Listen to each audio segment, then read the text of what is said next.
Suddenly it was like all the stars kind of aligned. And when I got back to Tokyo, I felt like I can speak Japanese.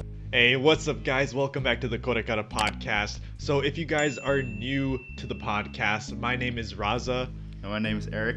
And we talk to people of all types of backgrounds about their lives in Japan, studying Japanese, or even tips and tricks on how to learn the language. And we're joined by a really special guest this time around, someone we've been really looking forward to since the inception of the podcast with Dogen, right? And here we are, really excited to share this conversation with you guys. Yeah, I mean, like, we were both like fans of Dogen, so we've seen a lot of different interviews by him, and we try to ask some questions where he might not have talked about it before, so we get into a lot of different stuff.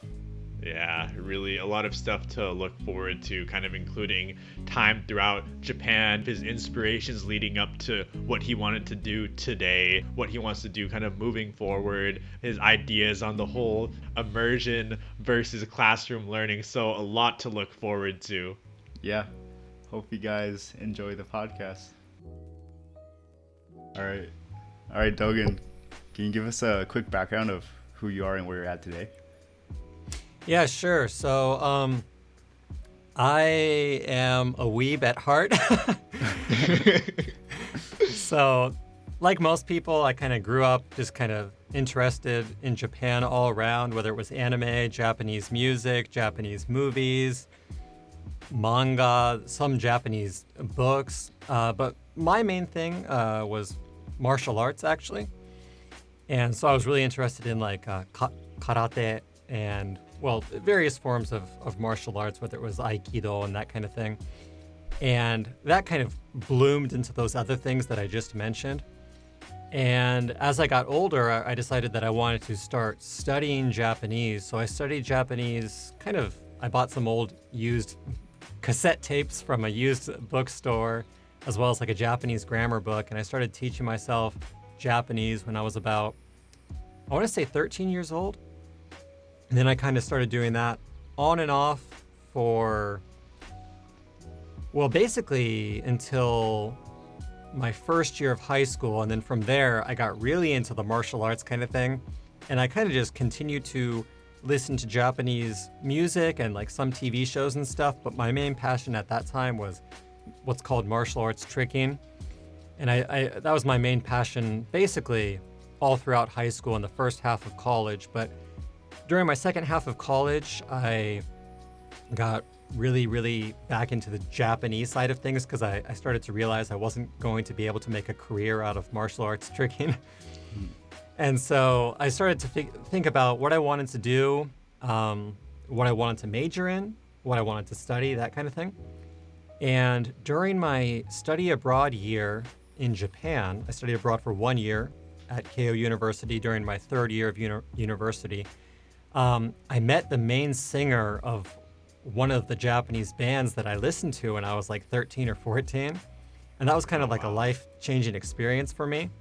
I had this conversation about her, like, why did you want to become like an artist? Because she had such a big influence on me. Like, one of the reasons I started studying Japanese is because of the music that her band created. And basically, what I took away from that conversation is that you can use art to inspire people, hopefully. And at that time, I didn't know if there was any form of art or artistic medium, that I could pursue as an option. But before meeting the band, I wrote them this really long letter in Japanese that was like, you inspired me to study Japanese. I'm currently living in Tokyo and having like the time of my life. And I just wanted to say, thank you. And they reached out to me and said, hey, come to our next concert. We're a small band. We can definitely meet up and, talk. And so we ended up having that conversation. And basically, at the end of that conversation, she said, well, yeah, like that letter that you wrote really meant so much to me. And I did put a lot of like time and effort into writing that. And I had like a blog at the time. And I thought to myself, maybe, just maybe, I could try writing. And so I went back to the States after my year of study abroad. And I continued to major in Japanese, but at the same time, I started studying creative writing as a subject at university. So I took like 3 or 4 classes on, advanced creative writing, that kind of thing. And the feedback that I always got was the feedback that I never anticipated on getting, which is that, okay, you're trying too hard when you write seriously, but when you write comedy, when you write these like jokes, this is actually kind of funny. So if you want to be a writer, you might want to try and pursue comedy. I had like 2 professors tell me that. And then after graduating from university and starting to try and write in Japanese, I had a friend from Tokyo University. He was from the literature department, and he said to me the same exact thing. He said, this short story that you wrote in Japanese, you're trying way too hard. But like this short essay that you wrote about like these weird people in Starbucks, this is pretty funny. And so from that point forward, I basically just tried to more or less pursue the, well, what would you say, comedy through creative writing. And I kind of self-published a few books. I made a little bit of money off of it, and I thought that I was okay at it, not like a great writer or anything, but decent. And one day I had the idea of, okay, well, maybe I could make more money and grow like a larger audience if, rather than doing this in text medium, rather than just writing these books, what if I just delivered these essays and little, stories that I wrote on YouTube? Would they do better? And I've been doing that for 5 years at this point. Here we are today. Yeah. There's so many little things I want to get into of that story. Yeah, sure. Earlier you were saying how another impact was martial arts, and that was one of your first big inspirations. So how did you actually get into martial arts to begin with? Were you competing or just watching martial arts? Yeah, so I was from a pretty, what would you say, typical, I hesitate to use the term white, but like pretty typical suburban Caucasian white family. And I did kind of, like soccer, baseball, basketball, that kind of thing. And that was completely, normal for me. That's like what I grew up doing. And that was, great. I had a great life. But there was something about like martial arts that was so different from like the typical ball sports, so to speak. And that was a big draw to me. And I was like, whoa, this is like so cool. It's like a little bit more refined, it seemed to me at the time, at least. And so I was just always really, really kind of interested in that. But one of the things that really kind of, what would you say, ignited the fire, so to speak, was Crouching Tiger, Hidden Dragon. You remember that movie? Oh, yeah. Yeah. So I saw that movie in the movie theater, and it blew me away. Like I don't know if you remember the opening fight scene in that movie, but there's kind of like this chase scene through the castle, and it ends up with like this fight, and there's like some wire choreography and stuff like that with like this traditional kind of Chinese music. And again, I walked out of the movie theater thinking like, I have to learn how to do this. Like, oh my God. It was kind of the first time in my life when I felt like truly, truly inspired by something, or truly drawn to something really, really strongly. And so basically I just started trying to do like cartwheels and like that kind of thing, like in my backyard. And I happened to find this website called Trick Busters, but I think they were hosting it on like Geospace or something. And it was basically just all these kind of like short tutorials for kind of acrobatic martial arts moves. So like flash kicks, butterfly kicks, 540 kicks, that kind of thing. And that was more interesting to me than just kind of like the raw martial arts in terms of like the stances and like using martial arts as a like self-defense tool and that kind of thing. So I was more kind of actually into the martial arts acrobatics. And I just tried, using the internet like most people that were into tricking back in the day, I kind of just self-taught myself over the course of like 6 or 7 years, getting a lot of really bad injuries along the way. And again, I kind of, that was my main passion until I kind of had the realization that I wasn't good enough at it to monetize it about halfway through college. So, Was there any draw towards like Chinese martial arts, or was it mostly Japanese? yeah, it initially started with Chinese martial arts, and like the Shaolin monks, and again, Crouching Tiger, Hidden Dragon is a Chinese movie, but I think at the time when I was 12, 13, 14, I didn't properly understand the differences in like Chinese and Japanese culture. And it started out with kind of just martial arts. And in learning more about martial arts, I kind of, through happenstance, also started learning more about Asian culture. And that's kind of how I started to find like Japanese music and that kind of thing. I have a cousin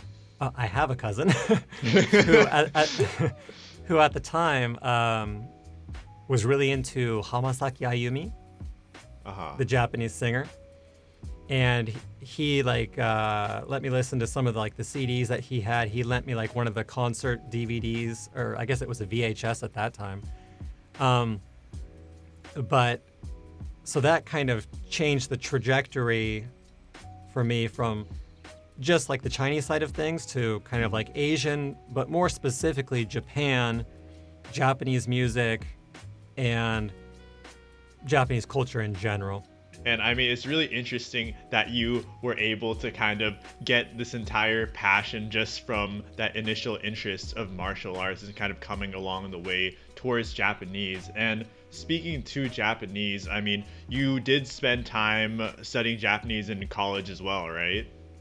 Oh yeah, that's absolutely true. Yeah, so my first year in college, I didn't really know what I wanted to do. I started studying business because one of my the older guy at the fraternity that I lived in, he was like, well, business is a safe choice. I started studying business. I hated it. And so I was like, I got to find one subject that I actually like to study. And at that point, I had never studied Japanese in the classroom. It was all self-study. So I took a Japanese class at university, and I was like, yep, this is it. This is what I like to do. And I changed my major from business to Japanese. So I wasted about a year's worth of business studies, microeconomics, macroeconomics, and accounting. I learned those, and then I forgot it all. Oh, business coming back a little bit now, right? Yeah, actually, yeah. It's really, really interesting how those things that you would never expect to, what would you say, apply later on. Right. Oftentimes those are like the things that make like the biggest difference. Yeah.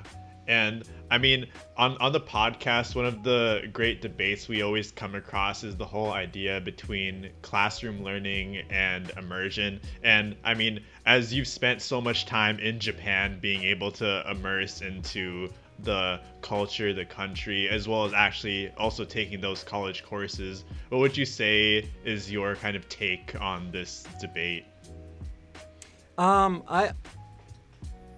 It's difficult to say because in my opinion, it depends completely on the individual Japanese learner. And what I mean by that is that there's a lot of people, myself included, and people like Matt from Matt versus Japan, who I think you guys had on the podcast as well. Yeah. And I don't know if you happen to see the guy Nick that I shared on Twitter not too long ago. Incredible Japanese speaker, way better than me, definitely. But there's certain people like that who I think we all fall into this category that I'm about to describe, which is kind of people that are really, really motivated and don't really necessarily need a regime forced upon them in order to study.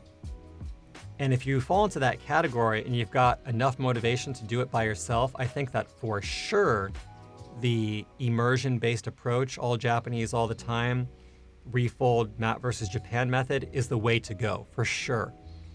At the same time, I think that there's a lot of people that don't have maybe quite enough motivation or self-control to stick to a regime that they sort of have to make by themselves to a certain degree. I know that Matt lays out those tools very, very well, but there's certainly something to be said about going to a Japanese classroom and having a Japanese teacher kind of pull you along, so to speak.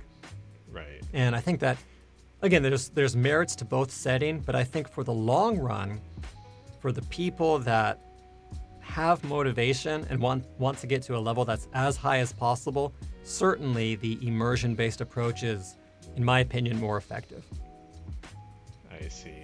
And I guess now speaking to your own Japanese, I guess on the channel you've mentioned many times about the classic, the Jozu moments, and kind of making fun of them a lot. But how long did it take you to kind of, I guess, graduate from the Jozu moments? Oh, geez.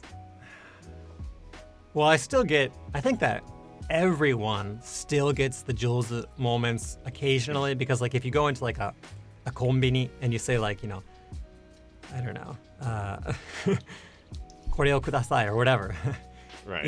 Even if you just say like one word or like ohayou gozaimasu, konnichiwa, arigatou gozaimasu, you're still going to get that from some people. So I still get that, occasionally. But I think the first kind of real moment that I had where it was like, oh, I kind of actually speak Japanese.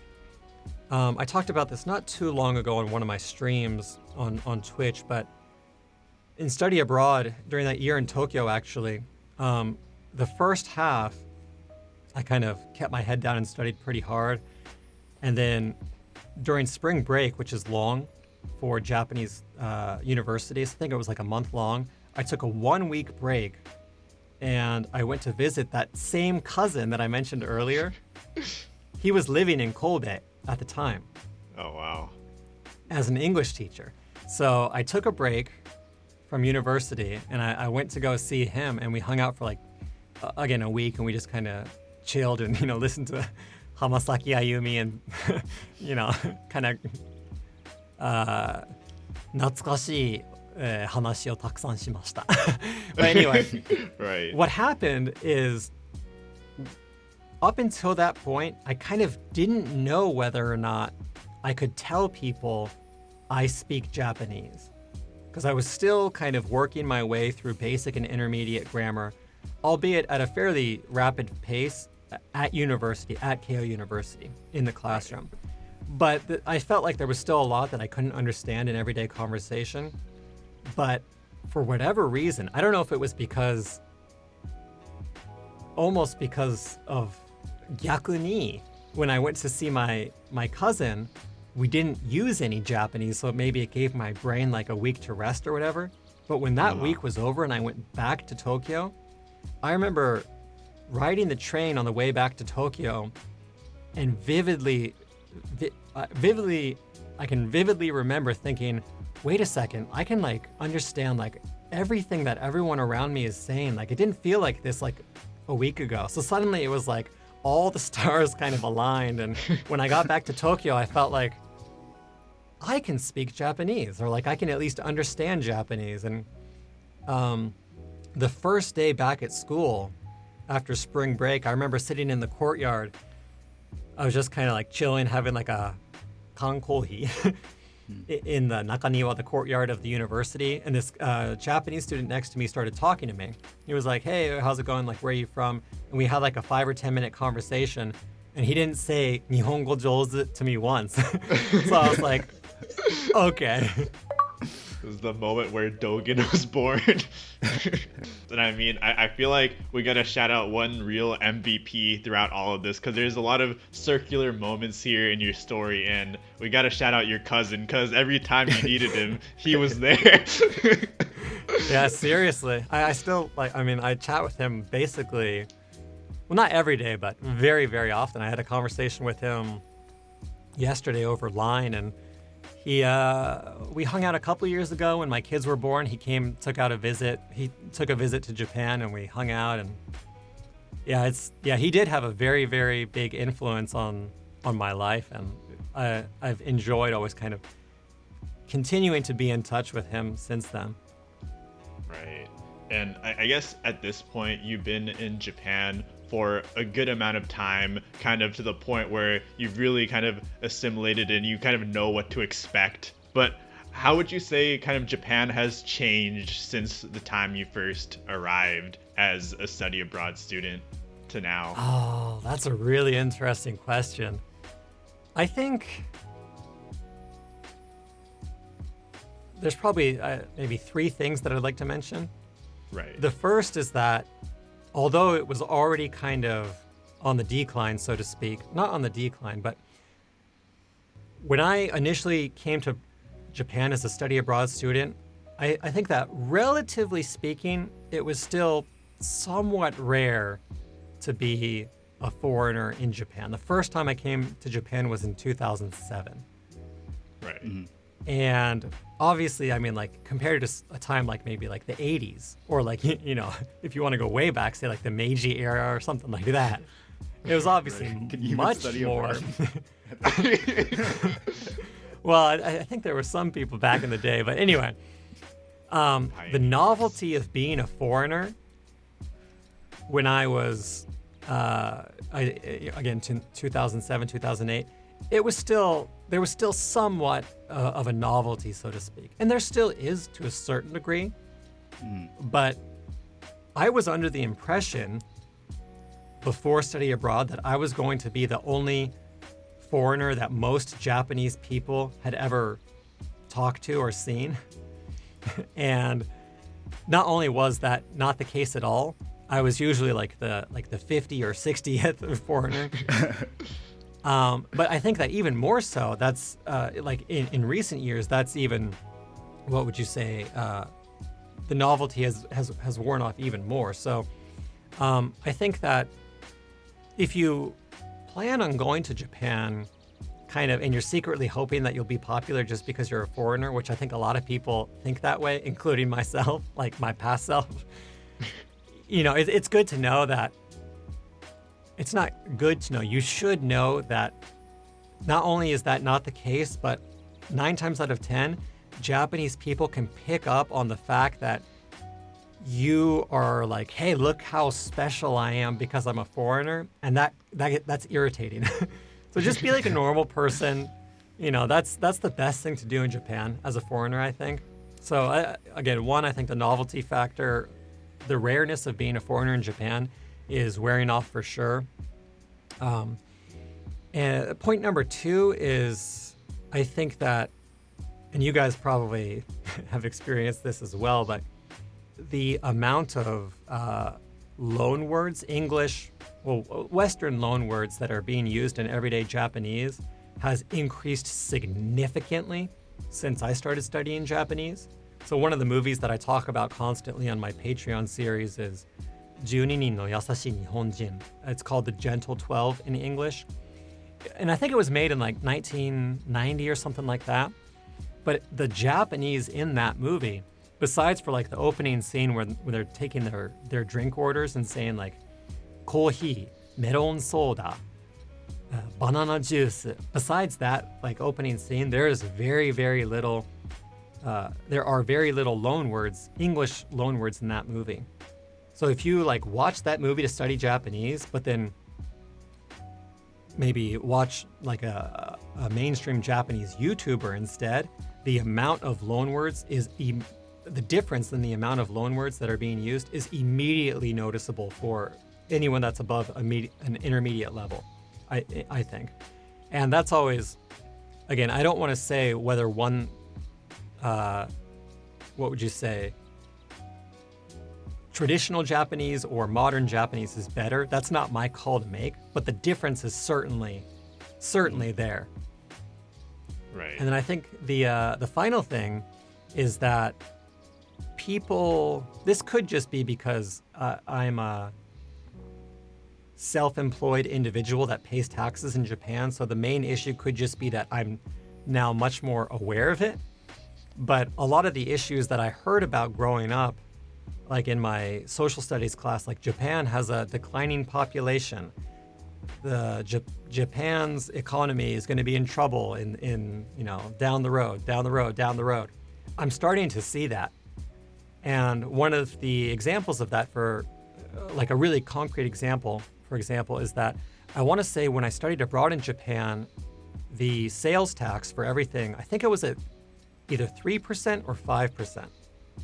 And since then, it's gone from, if it was at 3, then it went to 5, and then it went from 5 to 8. And then I think 2 years ago, at this point, it went from 8 to 10. Wow. So it's increasing very, very rapidly.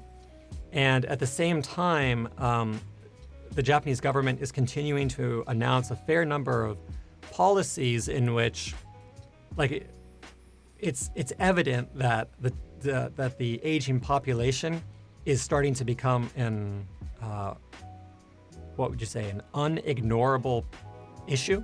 So like one of the issues is like up until fairly recently, you could get your nankin, your social security that you paid into, I think at like 60 or 65 or something like that. And they're introducing all these policies. And I think there might be a policy similar to this in the States as well, but you can't actually get it until you're like 67. Or like if you opt not to take it until like you're 70, you can get a little bit more.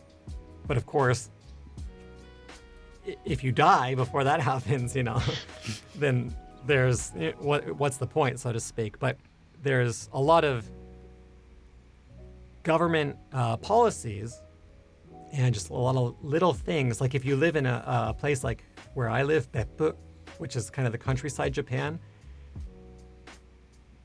I want to say like 7 out of every 10 people that you see are old people, elderly people. It's not really the same in Tokyo because all the young people want to go to Tokyo and move to Tokyo. So you see a lot of younger people in Tokyo. But I think besides the big cities, Fukuoka, Nagoya, Osaka, Sendai, Tokyo, maybe Sapporo, really you can like actually visibly see the aging population when you go out for like a meal or something like that. I guess like now like transitioning kind of to like your YouTube and Patreon work. So with making like a Dogen video, like is it really optimized now that you have an editor? You also showed your business partner recently. Yeah. So the basic process right now is I prefer to work on the comedic content. And so the editing itself for the Patreon lessons, not the scripting, but the editing, my partner, JP, he'll take care of essentially that whole process. And when it comes to the comedic videos, I'll typically send him the raw footage. And if I say the same line like 5 times in a row, like if I say, 今から日本語の講座を行います or whatever it is, there's like a 2-second or 3-second blank space in between that. There's like bathroom breaks during shooting and that kind of thing. So I'll send him the raw footage. He'll take out all those empty spaces. He'll send it back to me. And then from that, I choose the take that I like the best. Then I put on the subtitles. And then that's kind of the basic workflow. But the main thing for my content has always been the script. And that's, obviously something that I do by myself, so.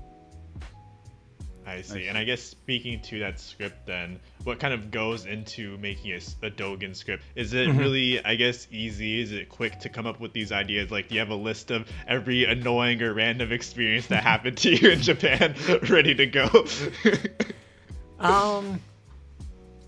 Yeah, kinda. So oftentimes the ideas themselves will just kind of like come to me, those like pop into my mind randomly. Right. And because I've kind of exhausted a lot of ideas at this point, I don't have a script. I don't have a list anymore. I just have the single individual next video that I'm going to be working on that'll kind of often just pop into my mind like 2 or 3 days before I actually start, before the deadline. But I think I talked about this to Matt a little bit, but I think maybe some people confuse they think that my Japanese is better than it is because in my opinion, my creative writing skills are actually better than my Japanese. And because of that, like if you can get someone to laugh, you can typically get someone to have an agreeable impression of you. And that'll affect everything about their impression of you. So if I speak with pretty good Japanese, but then I can make someone laugh while doing that in Japanese, then it's kind of like, oh, there hasn't been a lot of instances in which I watched a foreigner speak Japanese and they got me to laugh. This is kind of, fun. This is interesting. Right. So I certainly think people like Matt from Matt versus Japan and like Nick, like definitely their Japanese is better than mine. But because I kind of do this different thing, because I do the creative writing, there's just kind of like a different ingredient that goes into my content, so to speak. And maybe that's Right. what helps things. But in terms of like actually writing out a script, I think the main thing for me, and you guys can probably get this after having a conversation with me, but I'm not a very articulate person, and that's because I tend to overthink things.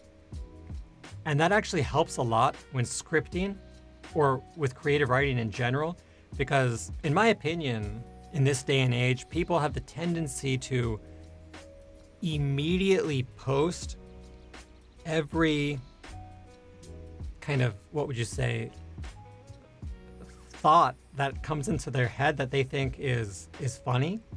Mm-hmm. And 9 times out of 10, in my opinion, if that same person took an additional 15 minutes to write that funny thought down on a piece of paper, to look at it, to look at every single word in the thought after articulating the thought into words, and thought, is this the best word for every word in this sentence? Is this the best choice for every word in this sentence? Could I rearrange the words in this sentence to make the impact of this idea more powerful? So oftentimes it's less the idea and more about how to communicate the idea. And that's where I think the creative background writing for me, all those years of, well, initially, again, starting as just a blogger, but writing, thinking about, is this like an interesting way to say this? And then in university, learning more about like the creative writing processes, or the process and kind of like small tricks that you can use and like the callback and stuff like that. And then just 3 or 4 years of creative writing with like those various essays before doing anything on YouTube. That skill, in my opinion, is what allows me to now have kind of like an idea that every other person living in Japan has thought about, but maybe articulate that in a way that's hopefully interesting to some people. I think it's a matter of patience. I think if you just have the patience to think about the idea and, again, how to articulate that in the best way possible, I think a lot more people could do what I'm doing. Right. And I guess speaking to your content, now kind of you've been doing it for a good amount of time. I mean, we can even go all the way back to the beginning of YouTube where you had tricking videos, but you've been on here for quite some time. But now you've been doing YouTube and Patreon for quite a while. And I kind of wanted to ask, like, what do you foresee yourself kind of continuing this for maybe the next 5 to 10 years? Yeah. One of the things that I've often thought about is like with my audience, which is, again, small, but it's there. I often think like, what's the best thing that I can do for my audience, and what's like the best thing that I can do as just an individual living in Japan, in the world. And I've had different kind of thoughts about that over the years, but the thing that I continue to come back to is that, okay, the Patreon content is good. I think that a lot of people can improve their Japanese through my Patreon series, but I think that, and this sounds like really, really conceited, but I do think that the best thing that I can do, like most other comedians, I'm not really a proper comedian, but is just to do my best to hopefully make someone laugh maybe one more time each day. Right. Because I think, in my opinion, I mean, social media is great in many ways, but at the same time, it's kind of also, it brings out the worst in a lot of people in certain circumstances. Right. And online, at least, there's a fair number of people that are kind of like constantly at each other's throats. So I think that in that sense, the best thing that I can do online is just try and not take myself too seriously and just try and continue to tell stupid jokes about Japan and Japanese. And so I think that that's actually my number one strength as well. I think that, again, more than my Japanese ability itself, I think that my creative writing, specifically comedy, which is not the field that I initially wanted to get into, is maybe what I'm best at. So I should probably it'd be the best thing for everyone if I continue to pursue that. Right, and we're all looking forward to it, us and our listeners included. And I guess now, kind of closing out here, we always like to ask our guests about if they have any advice for our listeners in terms of studying Japanese, or maybe even looking to go to Japan, work in Japan. And we're wondering what your advice to our listeners would be. Oh, that's a really interesting question as well. I think that, well, I'll try and answer both of those questions. Right. In terms of advice for studying Japanese, again, I think that if you're listening to this podcast right now, probably there's a high probability that you're studying Japanese by yourself rather than just in the classroom. Maybe you're doing a combination of both. But in that sense, I would kind of like to push the Matt versus Japan immersion-based approach one more time. I think that that's the way to go for people that have the self-control and motivation for the long term. And I also think that it's worth mentioning that everyone has their ups and downs when it comes to motivation. And even not, it sounds stupid if I say even I, but I have tons of times where I'm like, I don't want to study today. I don't want to study Japanese today. I don't want to watch Japanese YouTube. I don't want to do this. And I end up doing the lazy thing and I don't do that.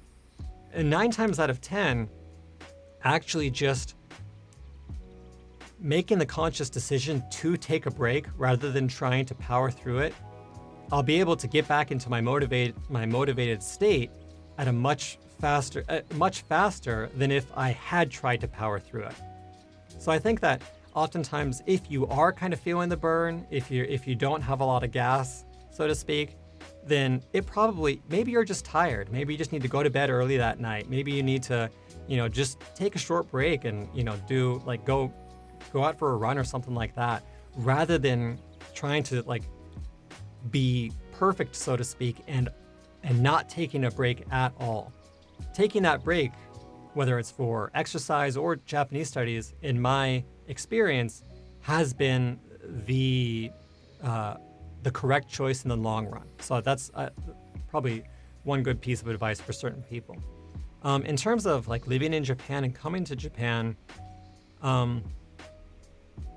I think I talked about this briefly with Chris Broad not too long ago, but and we talked about this earlier on the podcast, but Japan is changing at a pretty rapid pace.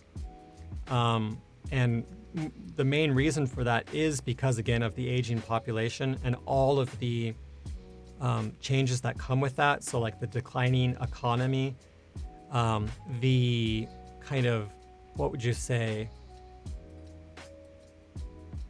the feeling of constant pressure because of the economy, and the fact that the neighboring country, China, is taking off so quickly right now.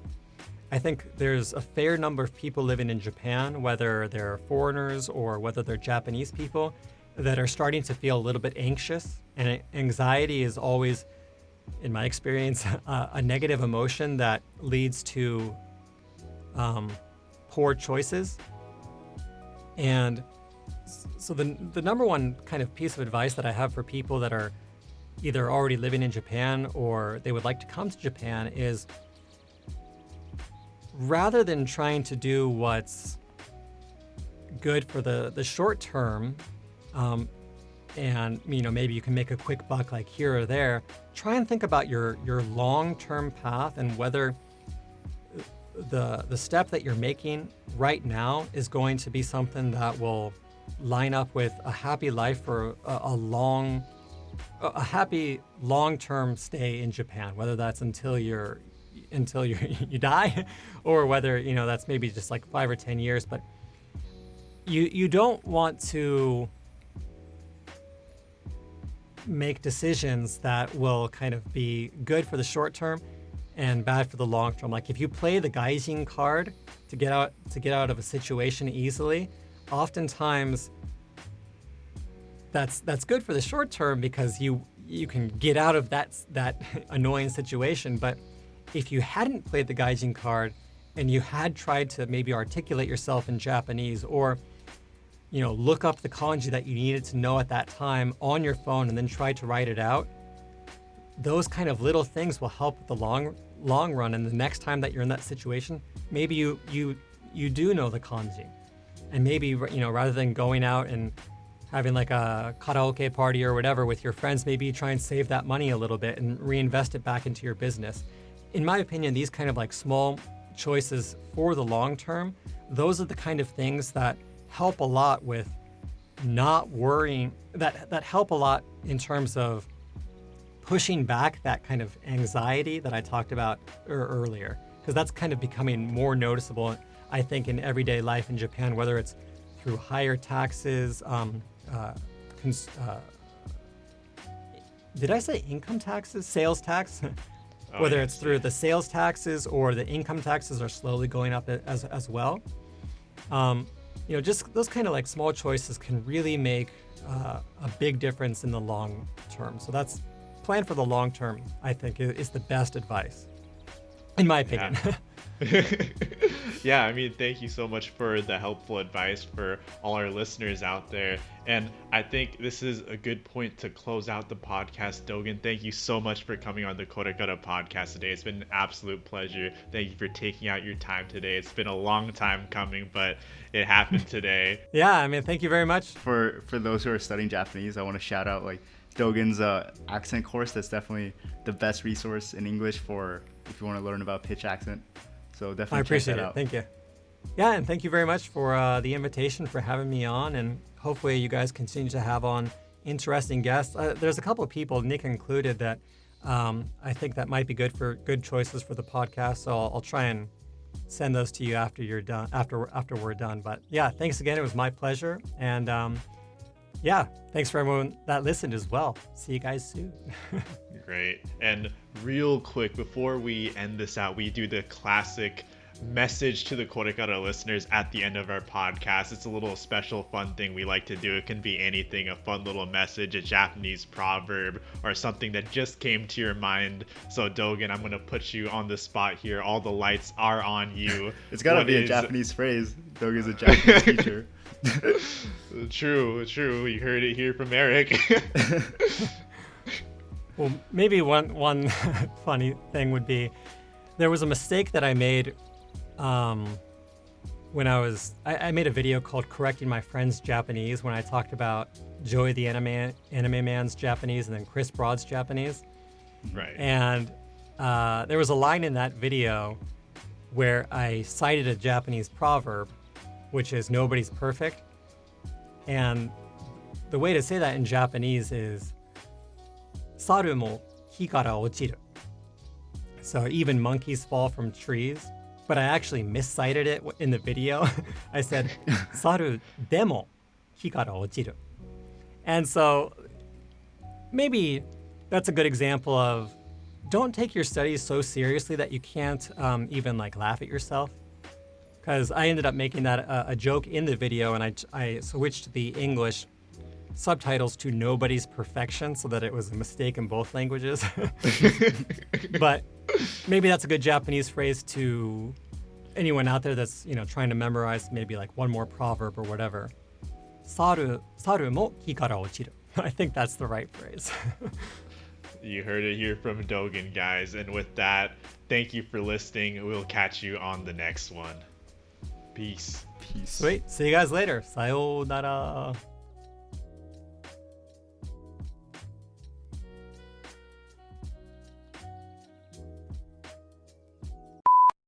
No, we should have like more of a like Dogen kind of thing. Dogen.